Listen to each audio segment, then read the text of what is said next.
Get ready to embark on an economic journey as we unveil the heartbeats of the Rwandan business landscape. This is the Business Age, your front row seat to the economic renaissance of the land of 1,000 hills. Join us as we traverse the bustling markets of Kigali, delve into the success stories of Rwandan entrepreneurs, and explore the dynamic forces shaping the nation's economy. From the boardrooms to the street vendors, we'll bring you the voices of the visionaries and the minds behind Rwanda's economic evolution. Discover the fusion of tradition and technology, witness the agricultural innovations transforming rural communities, and explore the cutting-edge innovations propelling Rwanda into a new era of economic prosperity. From the city lights to the rural landscapes, every business is a story waiting to be told.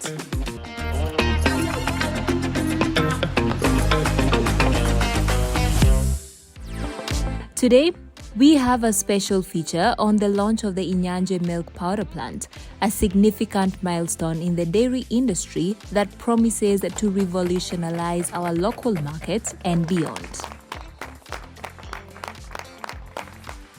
Inyange Industries, a renowned name in the food and beverage sector, has taken a bold step forward with the launch of its state-of-the-art milk powder plant. We speak to the managing director. The Inyange milk powder plant that we launched is a big milestone for us. It's a big milestone for the country. It opens a lot of opportunities to Rwanda as a country, but also to the farmers in general. The opportunity number one to the farmers that over the years, the market prices, the market for the milk remains a concern, has been a concern for many of the farmers. And we think Inyange milk powder plant comes to give a solution on a sustainable basis. With the launch of this plant, we are also able to position Rwanda on a global market to the extent that we get the opportunity to reduce the quantities and the volumes that are imported, particularly within the region. Here I'm talking about the importation of powder. And we are also talking about the opportunity that we are able to export as well, which allows us to leverage, bring forex into our country. And bringing a dollar in Rwanda, we think it has a very significant economic impact to our country, particularly when we are managing the inflation rates that we've been seeing. But most importantly, the plant comes with an opportunity to open doors for many of our private sector business partners, particularly those who could supply materials that we need. For example, we think a lot of allied industries, such as packaging industries, such as chemical, detergent, cleaning industries will merge, because as a factory, we consume many of those materials. But also, we think it is going to be a booster within the livestock feed value chain, because milk, especially the big sized milk that at times we'll get, would be a key ingredient in the formulation of feeds for the livestock farmers, particularly dairy farmers. We also see Inyange milk powder plant as an opportunity in terms of job creation. We are highly sophisticated, we are highly automated, but we're still able to create opportunities in terms of business, in terms of job creation, not only to those that we employ on a permanent basis, but also the potentiality of getting employees along the value chain. For example, when we collect milk left and right, we give the opportunity to people to hire drivers. We give the opportunity to traders who buy our products. So we create business, and we think we are a good catalyst to the economy of Rwanda. Looking, you've touched mainly on the opportunities that it presents. Just what are some of the key products that we should expect to come out of this plant? How much demand is there in the market for it? We can expect a number of products. To start with, our facility, Inyange milk powder plant, is established to produce mainly powder. And we have two kinds of powder. We have skimmed milk powder, and we have whole milk powder. The market demand for skimmed is quite high because powder is used as an ingredient for the production of different products under the food value chains, specifically baby formula foods, reconstituted milk, and we are also able to give this powder for bakery industries. So we think powder is one of our main, but we also have other products like ghee. Ghee is particularly a good product for export. We are able to export it in big drums. Look at it from the health and nutrition. When they look at it from the health and nutritional perspective of it. The other product that we make that is long known under Inyange Industries is UHT milk. With our new line at Inyange milk powder plant, we are able to maximize our production capacity. Basically, it was put in as an expansion arm for the existing line at Inyange Industries Masaka. And with that, we are able to put the product on the local market, but also sustain the markets for our farmers. Looking across the region, even within the continent, how is the competition landscape? The competition landscape is quite not much, because when we look at powder, number one is a commodity. It is traded globally. The prices, the market demand, it is a product that the entire world outsources depending on where it is. And specifically in Africa, being one of the state-of-the-art technologically equipped, we are able to produce the best powder, not only in quantities, but in terms of quality. We have a significant number of a few companies in the region, particularly in Kenya and Uganda, that produce powder, but for them they are a bit on a smaller scale. So we think the competition landscape, yes, it is there, but we don't think it is that significant because they also produce in small quantities. Talk to us about how does the plant source the raw materials? How have you partnered with the different farmers? The primary raw material for Inyange milk powder plant is the milk. And over the years, Inyange has had a very good relationship with farmers. It has a positive collaboration with the key national and public institutions. But most importantly, Inyange has signed contracts, milk supply contracts with farmers. It has also signed through the milk collection centers, which are often owned by the farmers themselves. And through such contracts, we are able to get milk from the farmers individually through the MCCs, and then it is delivered through to our plant. We have invested in a number of tankers, the milk collection tankers, and many of these tankers, we have a few of them that go on the field to aggregate the milk, but we also have those that actually collect them from our chilling centers. But mainly, so it is a two-way delivery system. In some cases, farmers deliver to the MCCs, and then MCCs deliver to our nearest chilling centers. Founded in 1997, Inyange Industries has established itself as a prominent player in the food and beverage sector, offering a wide range of products. We speak to the managing director of Inyange Industries on what the addition of the milk powder plant signifies.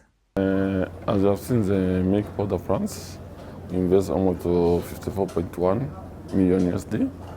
but almost to 51% it's shareholders injection, it's equity injections. So runs almost 49%. Yeah, and more especially the injection was more on infrastructure, equipment, as you have seen the full milk powder plant. It's included all the whole cycle of the factory till up to the end of the completion of the factories. What are some of the main trends that you're seeing within the dairy sector, and how also is the factory adapting to these current market trends? Yeah, thank you. Maybe I can start on the side of Inyange. Since we started in 1994, we have seen very big trends. The time we started the factory, as you see, the factory has been, the installed capacity was 10,000 liters, and that time was been getting the 3,000 liters.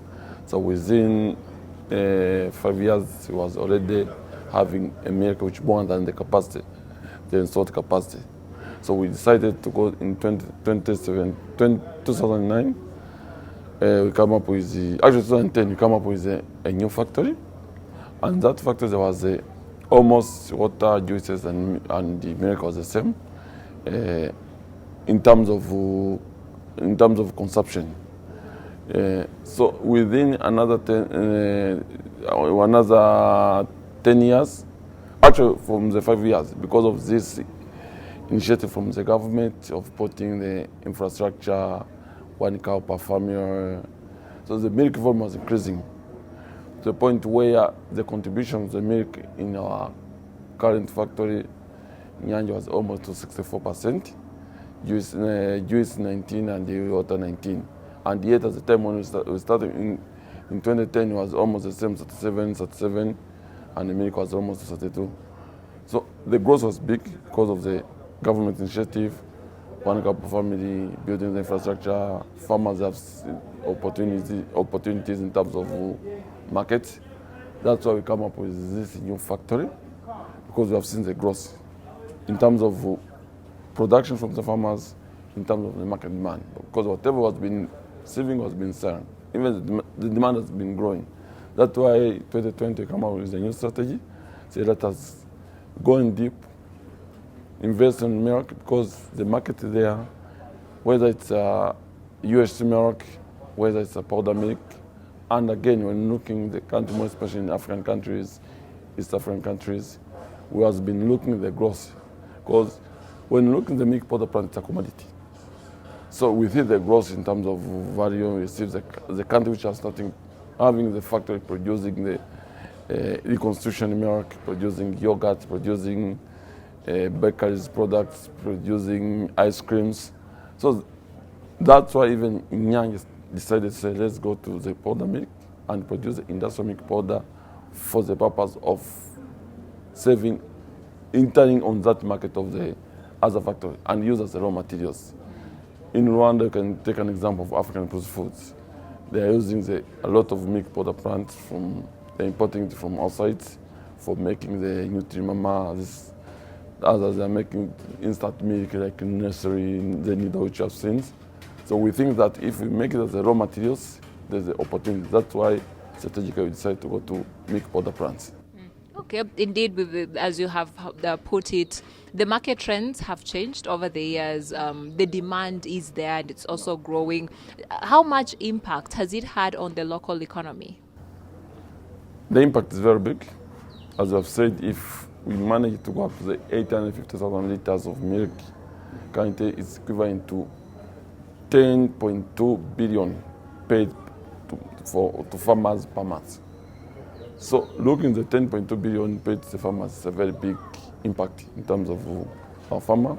Secondly, we are looking almost to 80% of the export market. If we export, there's another income coming in in terms of dollars, which will even help the government in terms of cash flow basis. So the impact is big for all the areas, not only farmer, factory, even the government. There's a very big impact. When you're looking at over the last couple of years, a lot of uncertainties we've experienced, not only Africa but also across the globe. How has Inyange Industries managed to navigate this? How do you, when you're looking at the risks that also come with the industry that we're in, when you're looking at commodities, when you're looking at climate change, how is Inyange, how has it positioned itself to be able to overcome all this? Thank you. One, in terms of the, let's say I can start from the climate change. I know that we have been affected by the dry season, but the more we put trading to the farmers, we're trying to change our farmers from traditional farming to commercial farming, also to zero grazing. So we think that if the farmers go to the zero grazing, they will manage to capture the rainwater, harvest it, keep it, and ensure they have water. Also looking the way the government is starting putting into irrigation system, supporting farmers with dam sheets, with a lot of people are coming with the technology of the boreholes. We think that in terms of climate, the main challenge is water, which we think that the farmers, if they go to the zero grazing, that it should be. And we have seen it. I've seen it like the Gichumbi district, where we have seen the farmers who are in zero grazing, they are not being affected, whether it's dry season or rain season. That's the most important. Another thing which we think that it will help, it's almost pure made in Rwanda. The main raw materials we outsource it locally. So it means that if we outsource all the materials which we're using in the milk powder plant locally, means that it will help us in terms of the foreign exchange. Income, it will change their lifestyle, it will change. There are many things which we think that it will have very big impact. Just the saturation of that money, how many jobs which have been created, not only on our factory, which have only the powder plant, almost 270 staff. Looking the staff will be in the milk collection centers, in milk collection points, in farmer itself, since we want to take them as a model farmers, they will employ staff. So economically, socially, there will be a very big impact. We're seeing innovations, technologies coming up. How are you integrating them? Let's start from the factory. We come up with the high-tech technology, automated technology, the latest technology, which one, it help the growth from our technicians. We're using the technicians from the TVET schools. They get the trainings, they keep training others. It will be one, the factory will be the training centers from our technical schools. That's the biggest impact because we manage to get the expert technicians, and those technicians in terms of the innovation, in terms of innovation, they will grow. Those things they will start developing another more innovation. They come up with another more innovations, which will help also growth of our actual expertise from our current technicians which we have in our countries, and support all those TVET schools. Looking to the farmers, if we take the farmers, goes to the change to the commercial farming, introduce the zero grazing system. Obviously, they come up with the technology because they will need the volume of the milk will grow. They will need to use instead of using the traditional way of milking, they come up with the milking machines. They come up with different types of the machines which help them to grow. That's another technology which helps the farmers to grow. Financing a project of this scale is no small feat. We speak to NCBA Bank, one of the investment partners on this project. First of all, NCBA looks at a customer. Who is the customer behind the project? And Inyange as a customer, of course, you see there. When you come to Rwanda, you look at everything is Inyange. The water, the milk, the juice, everything. This tells you there's a big value chain across Inyange. There's the farmer, there's the transporter, there is everybody around Inyange. Inyange is employing more than 600 people. Secondly, it is dealing with farmers. Thirdly, it is having a value chain, the suppliers, distributors, and everybody who works with Inyange.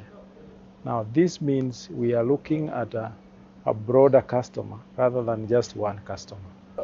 The partnership is quite huge. As you saw, the investment of this plant is almost $54 million. NCBA alone has contributed almost half of that. We are proud to be associated with Inyange. We took a decision, we took a risk knowing what we are investing in. And therefore, we have committed more than $27 million. But the partnership has not ended by that commitment. Apart from Inyange, we are now banking more than 10 distributors of Inyange. Now, these 10 distributors who are located across the country, they are not only providing the products, but they are creating employment.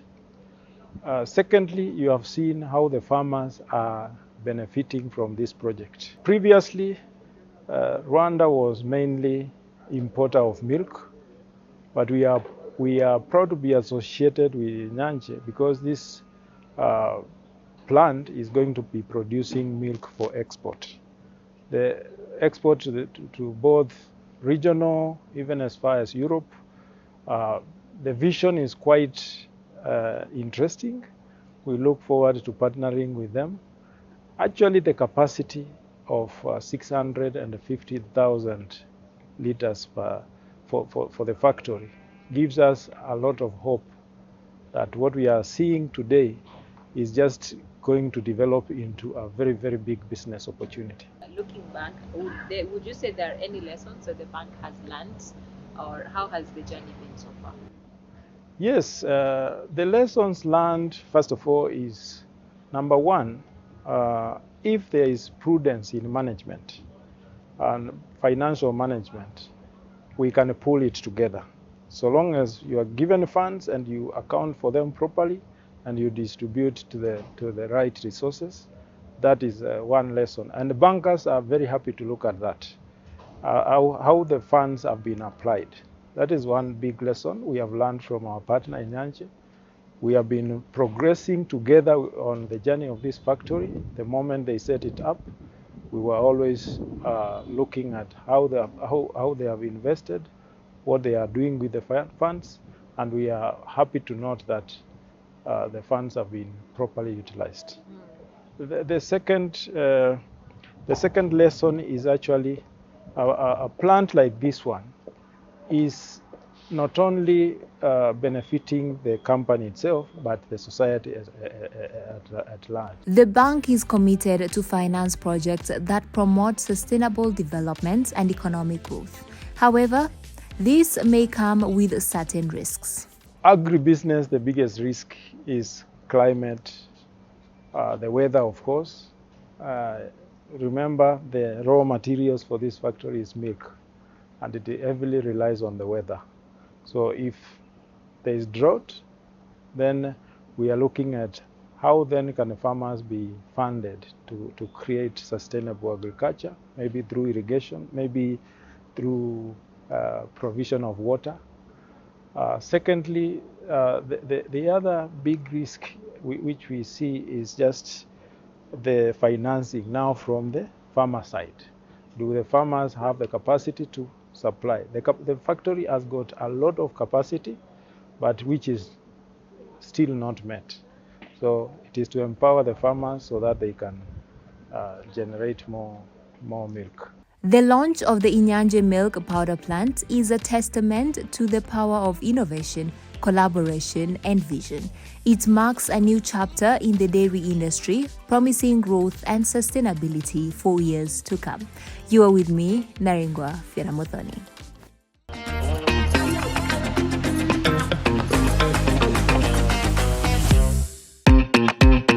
Get ready to embark on an economic journey as we unveil the heartbeats of the Rwandan business landscape. This is the Business Age, your front row seat to the economic renaissance of the land of 1,000 hills. Join us as we traverse the bustling markets of Kigali, delve into the success stories of Rwandan entrepreneurs, and explore the dynamic forces shaping the nation's economy. From the boardrooms to the street vendors, we'll bring you the voices of the visionaries and the minds behind Rwanda's economic evolution. Discover the fusion of tradition and technology, witness the agricultural innovations transforming rural communities, and explore the cutting-edge innovations propelling Rwanda into a new era of economic prosperity. From the city lights to the rural landscapes, every business is a story waiting to be told.